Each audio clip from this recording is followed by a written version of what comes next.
Tunaelekea mahafali ya 69 toka chuo kuanzishwa, lakini ni mahafali ya 14, na mimi viongozi wa chuo hiki watatusaidia kuweza kutanabaisha namna gani ambavyo tunaweza kutofautisha kati ya mahafali ya 69 lakini pia mahafali ya 14 ambayo yamefanyika katika chuo hiki. Tutakuwa na mazungumzo yakinifu na mkuu wa chuo hiki Pasco Shiruka, lakini pia tutapata nafasi ya kuweza kuzungumza na mkuu wa chuo Kolandoro campus ya Mwanza. Tunafahamu chuo hiki kinazo kampasi 3 kwa maana ya main campus hapa Shinyanga ambapo ndio matangazo yanafanyika na yanatokea hapa, lakini kuna kampasi ya Mwanza pamoja na kampasi ya Simiyu. Na mimi yote haya tutazungumza vizuri kwako wewe ambao unatutazama sasa kwenye runinga yetu hii ya Inland Television. Cha msingi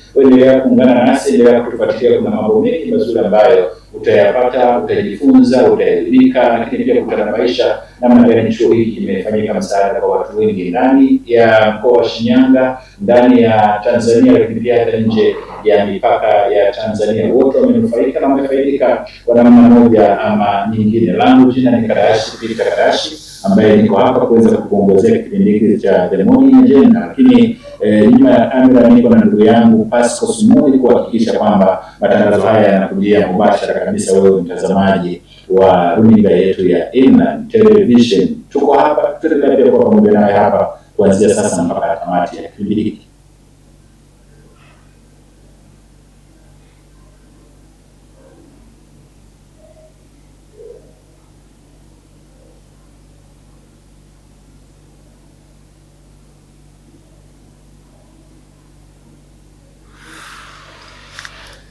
Mtazamaji wa Inland Television, karibu sasa kwenye Morning Agenda. Kama ilivyo kawaida, moja ya sifa ya kipindi hiki cha Morning Agenda umekuwa ukipata madini na vitu mbalimbali ambavyo umekuwa ukivipata. Ninamshukuru Mungu, imekuwa ni sada na suti kupata abra ya kuweza kuketi pamoja na kiongozi mkuu wa chuo cha sayansi za afya Kolandoro.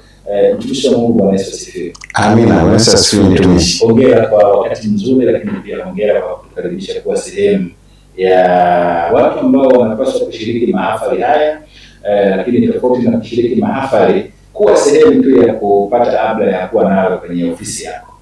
Tunashukuru sana kwa kuendelea kutuhabarisha na kuwa na chombo cha habari ndani ya kanisa, na hasa kwenye televisheni hii sasa hivi. Karibuni sana. Asante sana. Kwa faida ya mtazamaji wetu ambaye anatufuatilia sasa kupitia runinga yetu ya Inland Television ambayo iko chini ya kanisa la Africa Inland Church Tanzania, lakini tunafahamu pia chuo hiki cha sayansi za afya Kolandoro na chenyewe ni sehemu ya kanisa letu la Africa Inland Church Tanzania.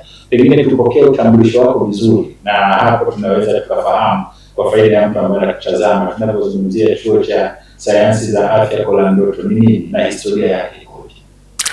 Nashukuru. Ninaitwa Pasco Shiruka, ni mkuu wa chuo cha sayansi za afya Kolandoro kinachojumuisha matawi yote matatu. Linamaanisha campus ya Shinyanga, Mbondo main campus, lakini tunayo ya Bishop Kisula iliyoko wilaya ya Busega mkoa wa Simiyu, na tunayo ya campus ya Mwanza ambayo iko wilaya ya Magu, lakini eneo la Kisesa pale mjini Mwanza pale. Kwa hiyo tunaposema chuo cha sayansi za afya Kolandoro, basi tunamaanisha mjumuiko huo kwa sasa wa kampasi 3 na hapa tulipo na Mwanza pamoja na Simiyu. Kwa hiyo lilifanya hivyo kanisa ili kuweza kuharakisha maendeleo ya ukuaji wa taasisi hizi. Zinapokuwa chini ya uongozi mmoja, basi hata uchangiaji wa rasilimali watu pamoja na vitu vingine inakuwa ni rahisi. Ili kuhakikisha kwamba ubora ambao huku talimama huku unaendelezwa na sehemu nyingine zote. Kwa sababu unaelewa chuo cha sayansi za afya Kolandoro ni moja ya vyuo bora sana hapa nchini. Kwa hiyo ni matamanio yetu pamoja na jamii palipo na matawi yetu ubora ule ule. Kwa maana cha kinachopatikana Shinyanga Ndio ndicho mtu ambacho atakipata akiwa Simiyu kabisa. Atakayekipata akiwa Simiyu ndicho hicho ambacho atakipata atakayekuwa Kisesa. Ndio tunamaanisha hivyo. Maana yake mmeweka mifumo kusomana, mifumo yote inasomana. Hata rasilimali ni zile zile. Ndio. Kwa hiyo ni chaguo tu la mwananchi, chaguo la mzazi kwamba mimi niwe sehemu hii. Hapa tofauti ni eneo. Ni eneo tu. Sio anachokipata. Hapana, ni eneo tu. Asante sana mkuu wa chuo, kwa maana ya kiongozi mkuu wa hizi kampasi zote tatu. Kuna mtu pengine ndio anaweza kama mara ya kwanza ama anaweza akawa anasikia, kwa sababu chuo cha afya kwa Londoto kimekuwa ni chuo maarufu, lakini pia chuo kongwe kabisa kwenye miongoni mwa vyuo kimetaja bora. Hata ukienda kwenye maeneo ya huduma za kiafya ni ngumu sana kukuta huduma ya kiafya ambayo imejidhatiti kwenye utoaji wa huduma kukosa mwanafunzi ambaye ni product ya chuo hiki cha Londoto. Tuanze tu kwa ufupi, angalau tukifahamu chuo hiki kilianzishwa, kwa sababu tukitaja ukongwe huu ni vizuri watu tukafahamu kilianzishwa lini mpaka hapa tulipofikia. Ni kweli hiki chuo cha sayansi za afya kilianza mwaka 1957. Na tunaposema mwaka 57 maana yake ni product ya kwanza kutoka, maana yake ni miaka miwili kabla kilikuwa kimeshaanzishwa, kwa sababu ya kipindi kile kilikuwa kunatoa mafunzo kwa miaka miwili. Na kilianza kwa kozi moja ilikuwa ya uuguzi iliyokuwa na wanafunzi 12, lakini waliomaliza 7 tu kutoka 12. Kwa hiyo kimekuwepo toka kipindi hicho, na kilianzishwa kwa nia ya kusapoti huduma za afya ndani ya hospitali, kwa sababu kipindi kile vyuo vya afya vilikuwa ni vichache mno. Ukichukulia kwamba kama ni mwaka 57, maana yake chuo kikuu cha Dar es Salaam hakikuwepo. Bugando kama chuo haikuwepo. Sasa wale majiant kama yale ndo hayakuwepo. Piga picha hiyo sasa, vyuo vingapi vilivyokuwepo. Kwa hiyo kilisaidia sana na kikaendelea kukua mpaka sasa tunapofikia sasa hivi, mpaka tumekuwa na campus na sehemu nyingine tatu ambazo ni hiyo ya Mwanza na ya Mkula iliyoko wilaya ya Busega mkoa wa Simiyu. Kwa hiyo ukiangalia kwenye kanda zetu hizi mbili, kanda ya magharibi pamoja na ya ziwa, kwa vyuo vya makanisa ni chuo pekee ambacho kimepanuka kiasi hicho. Ukimaanisha nini? Ni sisi ndio pekee tulio na campus.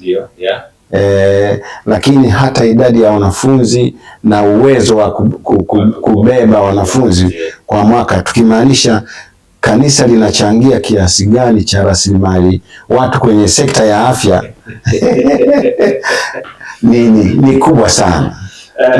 Kuna neno nafikiri wakati tunaelekea hapa tukilifahamu kwenye hii historia fupi, tunaelekea mahafali ya chuo hiki cha afya kwa Londoto, na kwa maana kwa mifumo hii inavyosomana, ninaanza kuona kwamba mahafali si tu kwa Shinyanga. Maana yake mahafali tunapata wahitimu wa main campus kwa Shinyanga, tunapata wahitimu wa Mkula kwa maana ya Simiyu, lakini tunapata wahitimu wa Kisesa kwa maana ya mkoa wa Mwanza. Na nini iko hivyo mkuu? Iko hivyo.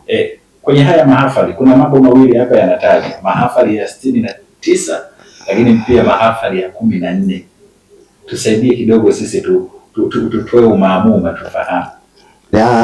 Nashukuru, ni kweli kwamba mahafali ya mwaka huu ni ya kipekee. Kwa sababu tumejumuisha sasa kampasi zote tatu zimeanza kutoa products.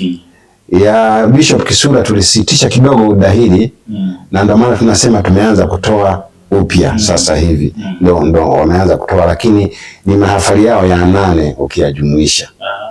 Lakini kwa ujumla tunaposema mahafali ya 14 ya chuo cha sayansi za afya kwa Londoto Shinyanga, tunamaanisha tangu tuliposajiliwa upya na Baraza la Elimu, Baraza la Taifa la Elimu ya Ufundi na Mafunzo ya Ufundi Stadi NACTVET. Hapo ndo ukisikia mahafali ya 14 basi tunaanzia hapo. Ni mwaka 2012 pale. Lakini kimsingi ukisema tangu chuo kianzishwe, haya ni mahafali ya 69. Hongereni sana. Asante sana. Tunaelekea umri wa kuishi binadamu. Mimi katika mahafali ya Korandoto sina hata cha kusema, kwa sababu umri wangu pengine haujafikia hiyo miaka ya chuo kitoka kianzisho, kwa maana ya kwamba tayari kimekuwa na matunda ambayo yanaonekana. Tuje kwenye chuo kwa maana mifumo hii inasomana.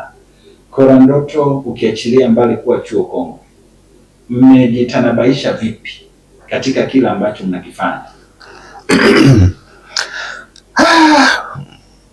Bwana Hadashi, unajua walioanzisha kipindi cha mwanzo haya mafunzo ya afya walikuwa na maono makubwa sana. Serikali ilikuwa na msimamo kwamba ili uweze kuwa na chuo cha afya, hatua ya kwanza uwe na sehemu ya kuwapeleka wanafunzi kufanya mafunzo.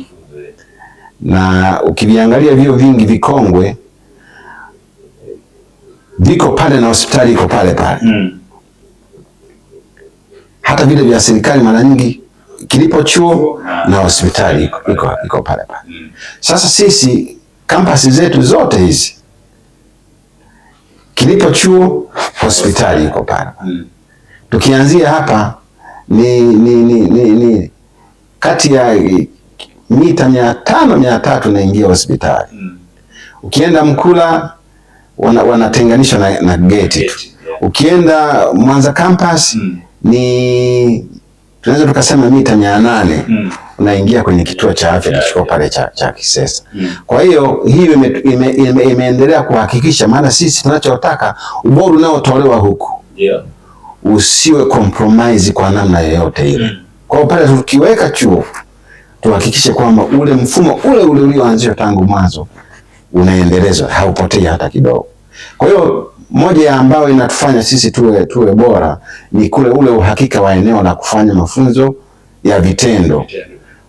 Mfumo wa mafunzo ya afya, robo 3 ya mafunzo ni vitendo. Na ndivyo ambapo soko la ajira linahitaji. Kwa hiyo wanahitaji sehemu ndogo sana ya nadharia, lakini eneo kubwa vitabu vyao ni kwa mgonjwa kila wakati. Na ndivyo tunamaanisha. Lakini kingine ambacho sisi kama Korandoto na matawi yake tunajitanabaisha kwamba ni bora ni rasilimali watu. Niseme kwa eneo ambalo kanisa linatenda haki kwenye jamii, linatenda haki kwa wananchi, ni kuhakikisha kwamba linafata vyuo vyote vinafata utaratibu unaotakiwa kwa ufundishaji. Sisi 90% kama 98 hivi walimu wote ni graduates. Wale gani? Yaani ni kuanzia degree ya kwanza kwenda juu. Alafu sio kwamba wakuazima. Sisi hatuazimi. Anayefanya chuoni sisi ameajiriwa na kanisa. Ni mfanyakazi kabisa wa moja kwa moja.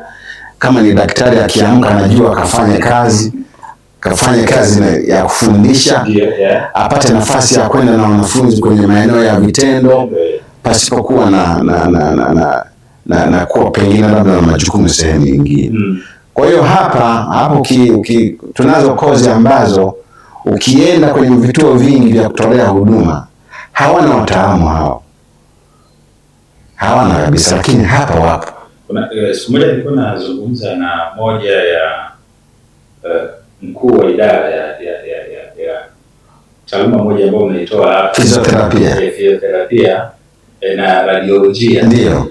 Akawa na kwenye radiolojia. Ndio, radiolojia. Radiolojia ananipa idadi ya wataalamu nchini, yaani kwa maana wanafahamiana kwa idadi yao. Nikawa naangalia umuhimu wa kozi hiyo, nikawa nauona sasa, niuliza kola ndoto wao kwa hii idadi chache ya wataalamu wa radiolojia wamelenga nini? Kupata mtu ambaye ni permanent, mfanyakazi wa permanent na ambaye anaweza akaisaidia chuo, lakini pia kuisaidia nchi na sekta ya afya kuhakikisha kwamba wanapata wataalamu wa radiolojia. Pengine swali langu kwako inaweza likawa la kichokozi kidogo, mkuu wa chuo, lengo lako ni lipi kwenye kama mnaamua kuwa na wahitimu, yaani wakufunzi wahitimu wa level hiyo, lakini mmewaajiri moja kwa moja, lengo lako ni ama lengo lenu, nitumie hiyo neno la kichokozi kidogo. Nashukuru, kama nilivyosema awali, sisi ni kule kuhakikisha ubora. Kwenye masuala ya fedha tunasema ni gharama kubwa sana kurudisha ubora kuliko kutengeneza ubora ulionao. Kwa hiyo sisi kwa namna yote hatutaki kupoteza chochote kile, kwa sababu kurudisha ni gharama kubwa mno. Tulipoanzisha haya mafunzo, ni kweli kama ulivyopata taarifa hizo, wataalamu hawa wanafahamiana. Ukimgusa yeyote unakuta ana vituo karibia 5, kama mimi nafanya hapa, nafanya hospitali hii na sehemu nyingine. Utaweza tukiweka mezani. Lakini mimi nashukuru sana uongozi wa idara pamoja na kurugenzi ya huduma za jamii wako pamoja na sisi kuhakikisha kwamba chochote kile ambao mawazo tunayatoa kwamba tukifanya hili tutafanikiwa, wanatoa vibali hivi. Kwa hiyo sisi tuliajiri kwa kweli, lakini hawako ambao wanaelea wako hewani wanasubiri ajira. Maanake hawa ukanyofoe sehemu fulani ili uweze kumpata, akubaliane kwa kweli na navokuja huko nimeona pako salama. Lakini hata wao mtumishi wa sasa ni anachunguza sana, nakoenda ni salama, mazingira yako salama, na hiyo iko kawaida, utawala uko sawa, sio longolongo tu, malipo yako sawa. Kwa hiyo kutokana na mazingira ambayo yako salama kwa watumishi, tumekuwa kivutio kwa watu wengi, na ukienda kwenye mafaili yetu hata wanaomba kazi ni wengi, wanatamani kufanya kazi kwa sababu ya uhakika na usalama wa maeneo yetu. Kanisa limetengeneza miongozo ya hizi kanuni za utumishi, mikataba iko sawa ambayo inasainiwa mpaka na mwanasheria na inaenda kwenye ofisi ya kazi. Kwa hiyo hili eneo ni salama, mtu anafanya kazi mpaka atakapo staafu yuko hapa.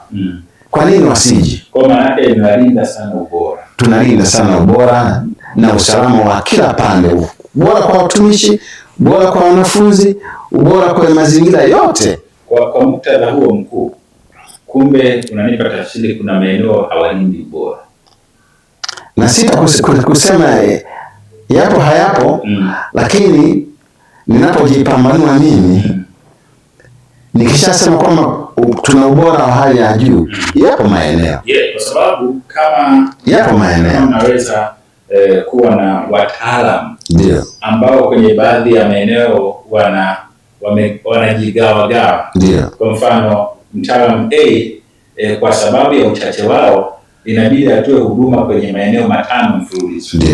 Maana yake ubora huo ambao anautoa hata ile manpower inapungua, sema mambo sipomlisha sana utakamua.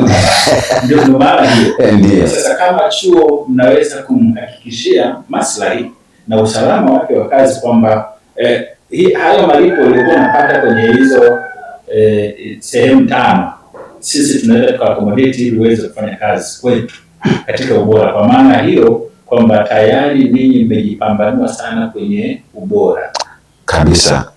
Watumishi wengi wanaumizwa sana na kanuni za utumishi, wanaumizwa sana na mikataba wanayofunga. Unapoona wanakimbilia kwenda serikalini, kikubwa zaidi ni hicho kwamba uwazi upo, miongozo ipo, na kila kitu kiko wazi. Kwa hiyo anasema mimi niko salama. Sasa kilicho kizuri, sisi tunasema sisi ni sehemu ya serikali tu, kwa sababu kanisa limetengeneza miongozo yote, mikataba ipo yote, kila kitu kipo. Wewe mfanyakazi anapokuja kufanya hapa anapewa, soma kwanza hapa, kama unaona kuna sehemu sio salama kwa kuseme. Lakini kwa kweli inaturahisishia sana kuhakikisha kwamba tunapata walio bora wao, lakini kwa ajili ya kuhakikisha kwamba ubora ambao tunautaka sisi unapatikana na unaendelezwa. Tumetaja maeneo kadhaa, pengine tufahamu kwa mtu ambaye anatutazama, chuo cha Kora Ndoto mnatoa kozi ngapi na ni zipi? Sasa hivi tuna jumla ya kozi 7, 6 za afya na 1 ya ufundi ambayo iko chini ya mamlaka ya VETA. Lakini baada ya kuunganishwa, VETA ikaunganishwa na NACTE ya kipindi kile, ikaitwa NACTIVATE. Kwa hiyo karibia vyote hivi viko chini ya VETA. Na tunazozitoa, tunayo hiyo kongwe ya siku nyingi ambayo ni ya uguzi na ukunga, tunayo ya maabara ya binadamu, tuna famasia, tuna utabibu ambao ni clinical medicine, tuna radiolojia pamoja na physiotherapy. Lakini ile ya ufundi tunao ya maabara ya viwanda. Hawa ambao wanasimamia masekondari kwenye zile maabara zao zile za sayansi tunawatoa hapa. Lakini wanaofanya kwenye viwanda mbalimbali vya maji, vya vinywaji na kadhalika, tulishapata kibali, wanatoka hapa pia. Kwa hiyo katika kampasi zetu zote hizi ndo ambayo kwa sasa tunatoa. Fursa ikoje kwenye jamii kwa mtoto ambaye anaweza akaamua kuchagua hizo course? Kuwepo na kwanza kuwa na matawi. Jamii tumeipa nafasi ya kuchagua wapeleke mwanafunzi wake. Anayetaka mwanafunzi akae naye karibu Mwanza, basi atakaa naye Mwanza. Anayetaka Simiyu atasoma kule Simiyu. Anayetaka Shinyanga atasoma Shinyanga. Kwa hiyo upana ule unawezesha wazazi, walezi pamoja na wafadhili kupeleka wanafunzi kwa urahisi kama fursa kwao. Lakini pia fursa nyingine ambayo ipo ni ule uwepo wa kozi mbalimbali. Ile uwezo wa kuchagua some nini tumepanua sana. Karibia wahudumu wote wa afya tunaelekea kuwa accommodate. Yaani ukitaka kuanzisha hospitali hapa, maana yake ni kuita tu wenjo na vifaa vipo, basi leo tunafungua hospitali. Kwa sababu daktari yupo, muuguzi yupo, mfamasia yupo, anayepima kwenye maabara yupo, wa x-ray yupo, wa mazoezi yupo. Sasa tunabakiza nini? Vitu vichache sana vilivyobaki. Tumefahamu maabara, uguzi na ukunga pamoja na kozi zingine ni kozi ambazo zimetolewa kwa muda mrefu sana. Kwa nini chuo mliamua kuongeza kozi, kuongeza kwa mfano radiolojia, na huyu mradiolojia pengine tunapozungumzia ni mtu wa namna gani, pamoja na kozi ya physiotherapia, na huyu physiotherapia pengine ni mtu wa namna gani kwa faida ya mtu ambaye anatazama? Ni kweli hizi kozi sasa hivi ndio kipaumbele cha serikali kimsingi. Baada ya mabadiliko ya sayansi na teknolojia, uvumbuaji wa magonjwa sasa hivi umeboresha vya kutosha. Sio kama ilivyokuwa zamani kwa kuhisi, kwa kutumia vipimo ambavyo sio nani. Kwa hiyo sasa hivi tuna utumiaji wa kupima kwa vyombo, mashine za kisasa, ndo habari iliyopo mjini. Zamani tulikuwa sisi tunakuwa unasikia ameenda kupima x-ray, na watu wanaogopa, wanasema MRI na mashine zingine nyingi. Kwa hiyo uwepo wa teknolojia hiyo ya kimatibabu ndio uliozalisha kuhakikisha hawa wataalamu wapo wanaongezeka. Sasa hivi ultrasound zipo mpaka kwenye vituo vya afya ambako wanatakiwa waende, lakini wataalamu hawakuwa wa kutosha, walikuwa wachache. Ndio maana serikali ikaanzisha, na sisi kwenye ile pool ya kwanza ya serikali, sisi Wizara ya Afya ndio ilifanya initial assessment kwenye chuo chetu.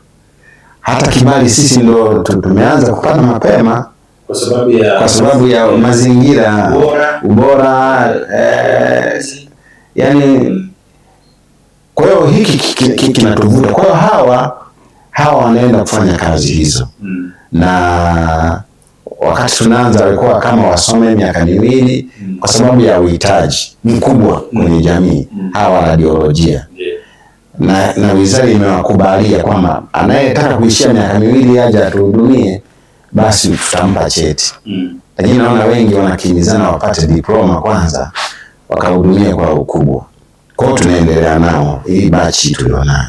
Kwa upande wa physiotherapy, hawa ni zamani walikuwa wanaitwa nenda kwa mama cheza, ikiwa inaonekana kama mchezo fulani, lakini matatizo sasa hivi ambayo ya viungo yameongezeka. Magonjwa ambayo hayakuwa huko ambayo sio ya kuambukiza yamekuwa mengi.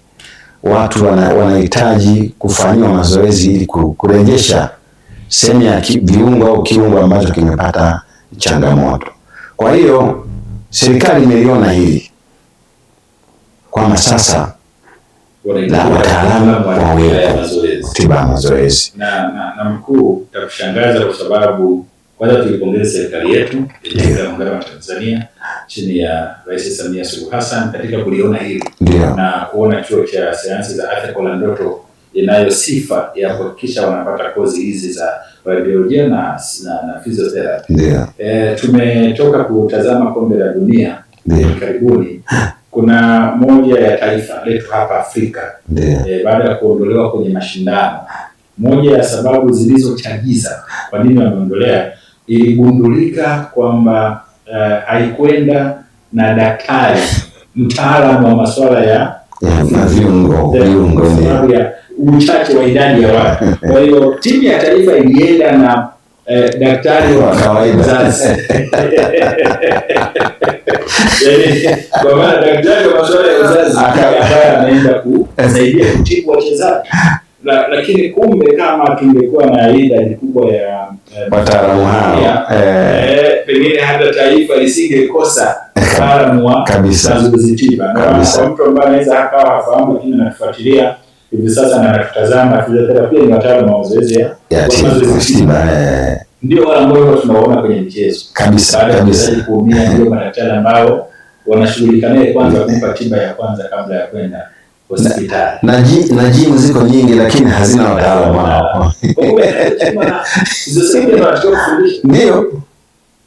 Ndio, kwa sababu hao wamesomea kwamba kiungo fulani kama kina changamoto au unataka kurekebisha au unaotafuta six packs na kadhalika, anajua faida na madhara yake, lakini ufanye kwa kiwango gani isikuletee shida nyingine. Kwa sio tu kwamba mtu yeyote anaweza kufundisha mazoezi. Maana tukiona mtu ana misuli iliyokaa vizuri nasema huyu atuongoze kwenye mazoezi, sio hivyo. Ni taaluma za watu. Na pengine labda hatujui serikali kwa mbeleni, labda itaanza na yenyewe kusajili kwamba uwezo kaanzisha hiyo kama una mtaalamu. Ndio. Kwa kumbe ni moja ya eneo ambalo linauzika. Kabisa. Kuna uwezekano wa mwanafunzi akihitimu hapa akaondoka na asipate ajira kwa idadi ya watu waliopo na uhitaji wa jamii na ulimwengu. Labda kwa sababu tunatofautiana na watu, lakini kama anayetaka ajira kwanza kuna kujiajiri mwenyewe, lakini ajira zinamsubiri kutokana na uhitaji. Kweli wanahitajika kwenye jamii mpaka majumbani. Nilivyosema wagonjwa wenye matatizo ya magonjwa ambayo sio ya kuambukizana, wapo watu ambao wako majumbani wanahitaji wanahitaji tipa mazoezi. Unakosa ajira kinamna gani sasa wakati utahitajika uende ukahudumie kama kwa wazungu tu, kwa wenzetu watu wapo wanaohudumia majumbani. Kwa hiyo ni akili ya mtu tu, lakini mitaala yetu imekaa vizuri pia kwa sababu ina sehemu ya ujasiriamali. Entrepreneurship wanasoma kwamba sio tu unapomaliza ukategemea kuajiriwa na mtu. Ubunifu umeshafundishwa, namna ya kuanzisha miradi umeshafundishwa, kajitegemee kafanye kazi. Turudi sasa kwenye wakati tunaenda kushirikiana kuwapongeza wahitimu wetu wa mahafali haya ya 14 baada ya NACTVET, ndio, lakini mahafali haya ya 69 toka chuo kuanzishwa. Moja ya eneo ambalo linatambulisha mafanikio ni utawala. Ndio. Kora Ndoto umejitamabaisha vipi kwenye engo ya utawala bora ili uweze kusaidia huyu mwanafunzi kupata anachokihitaji, kwa maana ya kuanzia ngazi ya uongozi wa chuo lakini mpaka kurudi kwa wanafunzi wenyewe? Nashukuru. Muundo wa utawala wa chuo ukiondoa mamlaka za kanisa na wizara, chuo chetu kina bodi iliyo bora sana, iliyokabidhiwa na kanisa kwa ajili ya kuforesee uendeshaji wetu, na hawa ndio wanaoiendesha management ya chuo cha Kora Ndoto. Unavyokuwa na bodi iliyo bora, ndio tarajie sasa hata mafunzo nayotoa yatakuwa bora. Sisi bodi yetu imejaa maprofesa ambao ni tofauti na vyuo vingine. Mwenyekiti wetu ni mkuu wa idara ya fedha kwenye chuo kikuu cha Dar es Salaam. Mwenyekiti wa bodi. Wapo maprofesa walioko Bugando, wajumbe. Kwa hiyo imesheheni watu wenye maarifa makubwa, wenye taaluma zao kubwa.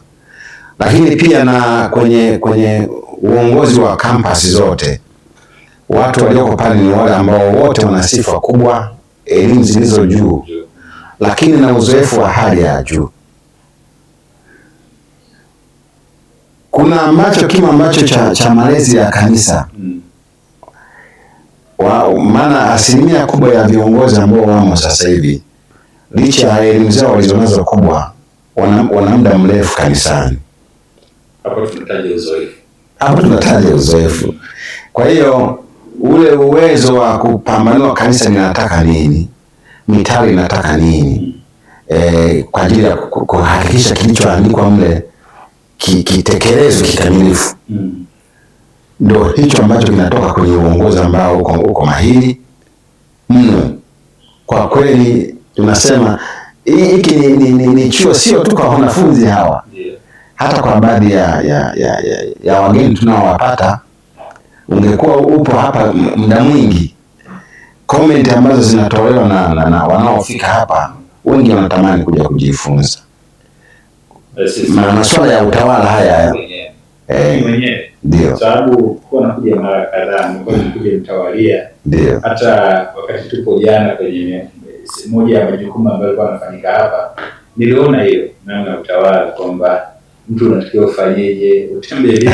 Kwa kumbe kila kitu kinaenda, ukishawanyoshea watu njia za kupita. Unajua wasomi kimsingi hawahitaji ile bottleneck style kwamba kila unapopita uko naye. Msomi mwelekeze, mpe njia za kupita. Kisha njia za kupita, basi angalia msapoti pale ambapo pana nani, panahitaji support, mrekebishe pale ambapo panahitaji kuna nani, atafanya vizuri. Sasa taasisi ya kwetu, kwa sababu kazi za chuo ni 3. Kazi kubwa kabisa za chuo huwa ni 3 tu. Moja ni kutoa huduma.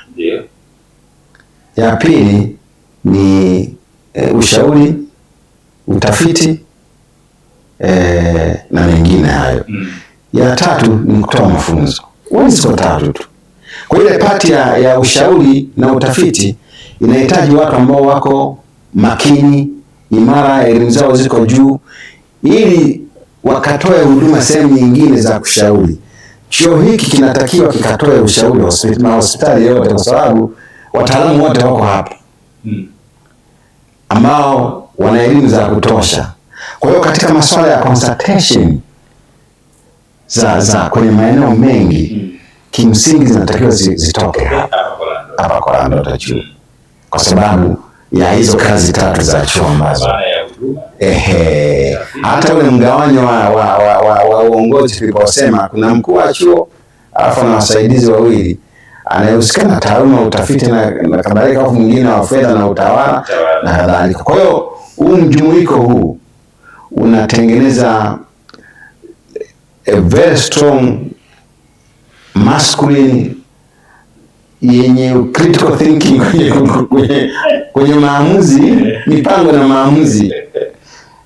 Na hii sasa inatufanya tukue, hicho kinakuwa kasi unayoiona hii ya mpaka kufungua matawi na majeni, miundombinu hii, ufaulu unapoongezeka kiasi hiki, wanafunzi wanaongezeka, mazingira yako vizuri. Kimsingi umeanza kati ya mwaka 2018 kuja huko. 2018 kuja huko. Kwa maana hapo tumezia kama miaka 7 kuelekea. Yani hii kasi ndio imeenda hivyo na haka ndo kasi ka uongozi. Of course kana chachu kutoka kwenye uongozi wa kanisa. Ndio. Imetoka kule ikaja mpaka huku. Kwa hapa ndo tumepiga hatua za juu sana. Hapo kwenye miaka 7-8 ndio wa chuo. Malengo yenu ni yapi kwenye kasi hii? Na tamani kwa kweli sisi ukituambia, ukituamsha, ukitutekenya, ukifanya nini, tunakutarajia chuo kikuu. Wow. Hongereni sana. Sisi tutakutarajia chuo kikuu. Jitihada zote hizi tunazozifanya kuongeza program, kupanua campus, kununua maeneo ya kuongezea ukubwa wa chuo, focus yetu ni kuwa chuo kikuu.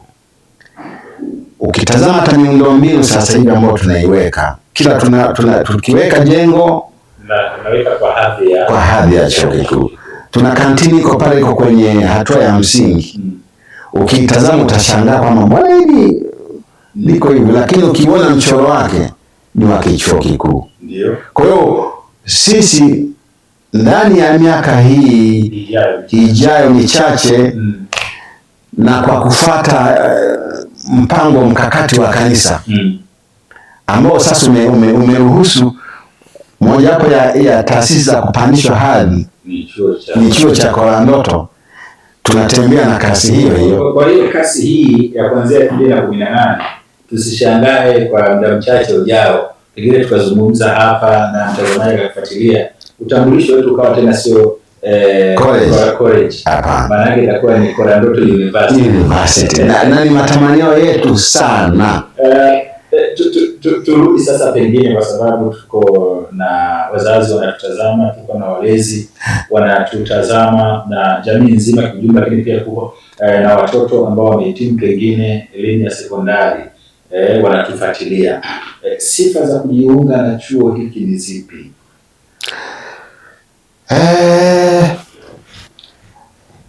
Wazazi, ndugu, walezi na jamii kwa ujumla, niseme tu kwamba kama nilivyosema awali, tunazo program 6 sasa hivi kwenye vyuo vyetu ambavyo ni vya afya, moja ni ya ufundi. Na ili kujiunga sasa hivi na masomo tuna mgawanyo, lakini msingi mkubwa sana ambao kianzio ambacho ni cha ujumla, kila mmoja ni lazima amefaulu biolojia, kemia na fizikia. Haya masomo matatu hayakuepeki. Japo kuna baadhi ya kozi zinakubali mbadala wa fizikia na hesabu, lakini zimekuwa chache. Kwa hiyo application yoyote kwenye hizi za afya jipime huko, na ni kuanzia kiwango cha D au masomo matatu ninayosema kuanzia kiwango cha D.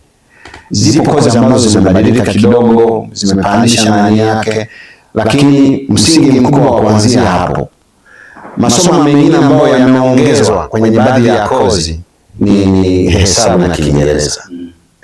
Kwa hiyo zipo ambazo zinahitaji kuwa nayo matano, zipo zinazoangalia matatu ya sayansi na moja hapo lolote ya masomo manne, kwa kutegemea na kozi sasa ambayo tukienda kwenye idara ufafanuzi ambao upo, lakini msingi mkubwa ni PCB.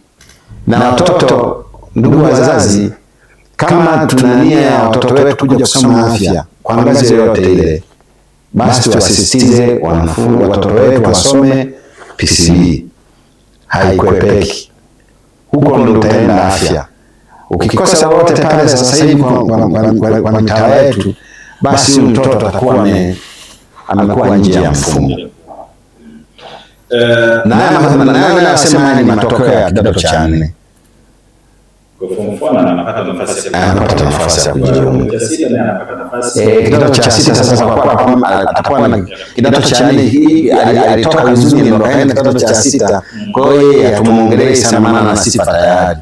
Tumeyazungumza na mimi kidogo. Ndio. Kwa huyu mtazamaji ambaye sasa anatufuatilia, mzazi ama mtoto mwenyewe akijiunga na Kona Ndoto anapata nini? Akijiunga na Kona Ndoto anachonufaika nacho, sisi kwanza tuna ada ambazo ziko kwenye hali ya kawaida. Siwezi kusema kwamba ziko chini sana, lakini ziko kwenye kiwango kile ambacho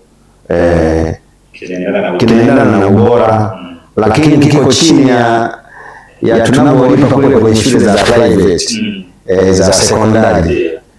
Ukilinganisha chuoni gharama ndogo, sekondari gharama kubwa, na hizi zinavumilika. Sisi tuna watu mpaka wanalipa kila mwezi, kwa sababu hapa mmoja wafanyakazi anakuja anasema mimi ni mtumishi, siwezi kulipa ile lump sum.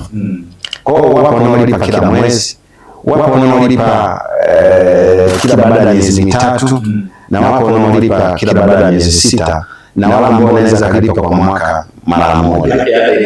Inazungumzika vizuri sana. Lakini cha pili, kwenye akija kwetu wanapata nini? Ni malezi. Unajua kuna hii pati ya kiroho inayoungana na maadili tunayofundisha ya taaluma. Inasaidia sana kutofautisha sisi na wengine ambao hawako kwenye mlengo huu. Sisi tunawalea watoto kwa imani zao zote. Hatubagui dini, hatubagui dhehebu, na wala hatuwaingilii kwenye maeneo, isipokuwa tunawasaidia kuwalea na kuwakuza kwenye mazingira ambayo kabisa. Hiyo yupo kabisa mlezi ambaye amewekwa kwa ajili hiyo. Lakini kingine, sisi ambacho mwingine pengine inawezekana usikute, tuna walezi wa madarasa, alafu tuna walezi wa wanafunzi.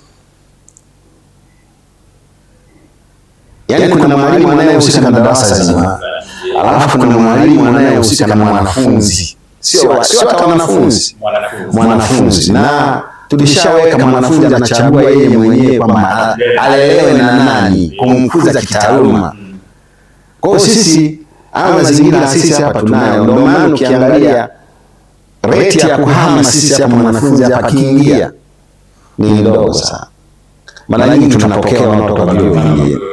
Na wanapokuja wanasema ningejua alishavuruga kule alikotoka. Aje sasa mnamtengeneza basi anakuwa mzuri.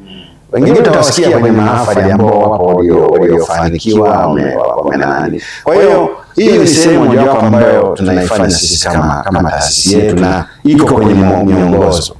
Na kingine ni zile huduma za kuhakikisha wana sehemu ya kufanya mafunzo ya vitendo. Hili ni swala kubwa sana, ni kubwa mno, kwa sababu mitihani yetu imegawanyika sehemu mbili. Utafanya wa kuandika, lazima tutakuone unafanya nini. Unajua kushika kifaa kinavyotakiwa, unajua kuhudumia mgonjwa, kafanye. Sasa sisi maeneo yote haya tumejikita, tunalipa walimu kwenye maeneo ya vitendo kwa ajili ya wanafunzi wanapofika kule wasihangaike. Kwa hiyo na kule tuna watu ambao wanahudumia wanafunzi wetu. Sasa hivi tuna wanafunzi kwenye mikoa wameenda mwaka mzima kama wa radiolojia. Wapo hospitali ya mkoa wa Shinyanga mwaka mzima. Ndio. Wapo mkoa wa Tabora mwaka mzima. Mkoa wa Singida mwaka mzima. Simiyu mwaka mzima.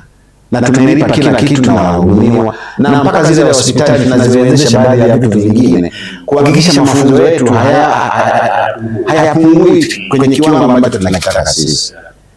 Kwa hiyo hizi ni benefits ambazo wanafunzi akiomba kwetu atazipata. Tuna accommodation ziko hapa. Wanafunzi wetu wote ni wabweni.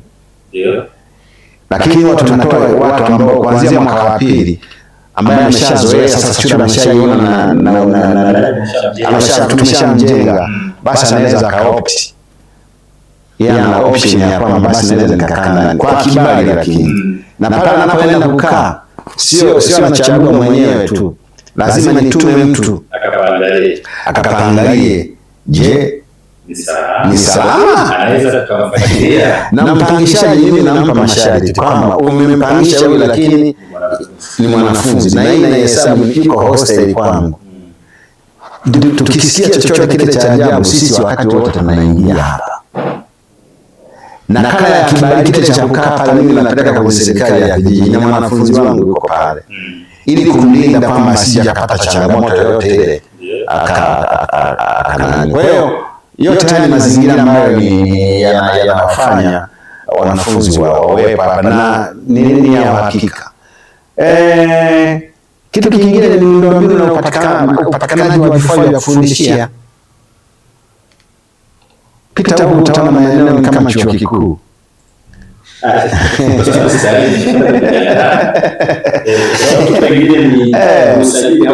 Ndio, hatuna magorofa tu ya kupigia picha. Lakini elimu ya kisasa mno.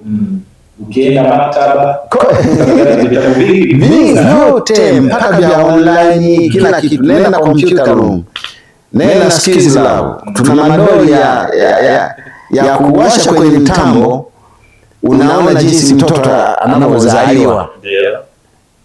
Yaani unaona kwanza ule mchakato mzima kwamba kwa hiyo mwanafunzi kama amesoma darasani akija kuangalia kabla hajaenda kwa mgonjwa, huko anaona anafanya mpaka mara 3. Tunamruhusu kwa basi nenda kwa mgonjwa kama atendi. Sasa huku tumesha kuona mgonjwa wetu atakuwa salama. Mimi mkuu nikushukuru sana kwa kupata nafasi ya kuzungumza nawe Morning Agenda. Najua tunaelekea mahafali, pengine unaweza kuwa na neno la kwako kwa mtazamaji wetu ambaye anatutazama siku ya leo. Nashukuru mtangazaji. Mimi ni neno ambalo ninawakaribisha chuo cha sayansi za afya kwa Ndoto. Kesho siku ya mahafali, karibuni sana. Hata kama hujaalikwa, njoo uone ubora wa chuo. Karibu sana. Lakini tutakuwa tunatoa kesho hata huduma za usajili kwa wale ambao watakuwa wapo karibu na wanaweza kufanya maombi. Basi kesho tutatoa hiyo usajili tena kwa punguzo hata la gharama ya usajili kwa kampasi zote 3, kwa sababu wote wako hapa. Kwa hiyo tunawakaribisha sana, na tutaanza mahafali yetu saa 3 asubuhi. Tunatarajia kati ya saa 8 na saa 9 tutakuwa tumeshamaliza, ili watu waweze kusafiri kurudi kwao pasipo na kuchelewa. Mahafali yetu ni ya kisasa na watakuja waone Kwa watu wanakaribishwa. Wanakaribishwa sana. Mgeni wetu rasmi ni Mchungaji Dr. Joseph Mayala Mitinje. Ndio mgeni rasmi. Huyu ndio mgeni rasmi. Ni msomi? Ukitaja miongoni mwa wachungaji wasomi wewe kushinda kumtaja. Ni msomi na anaendana na tukio la kesho. Yeah. Kwa sababu wasomi wape msomi mwenzao. Ndio. Kwa namna hii ambayo mnatoa wanafunzi, kwa hiyo msomi mpe. Na pia ni mtu mzoefu, amefanya mpaka kwenye kiwango cha kimataifa. Ni mtu mwenye mtizamo mkubwa. Kwa hiyo tunatarajia kwamba mambo yataenda vizuri, lakini kuna wageni wengi ambao wapo wa serikali, viongozi wetu wakubwa watakuja kutuunga mkono. Wapo viongozi wa kanisa watakao kufika. Tunatarajia katibu mkuu wa African United Church Tanzania atakuwepo.